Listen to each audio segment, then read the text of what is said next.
हे जनावर तुम्हाला 18 लिटर दूध देते आणि ते किती महिने देते? 6 महिने. तुम्ही इंजेक्शन मारून दूध बंद करताय आणि हे जनावर तुम्हाला 3-4 महिने दूध देते आणि तुम्ही त्याचं दूध पुढे कंटिन्यू करण्यासाठी काहीच प्रयत्न करत नाही. म्हणजे जे जनावर तुम्हाला 4000 लिटर 3000 लिटर दूध देऊ शकत होतं ते 2000 लिटरमध्ये बंद झालं. म्हणजे 1000 लिटर दूध केवढं झालं? 35000 झाले ना? हो 35000. किती झाले?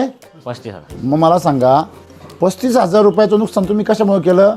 त्याला 10000चं काय लागणार आहे? मिल्क चार्जर म्हणजे वरून 25000 रुपये तुम्ही तुमचे बुडवले.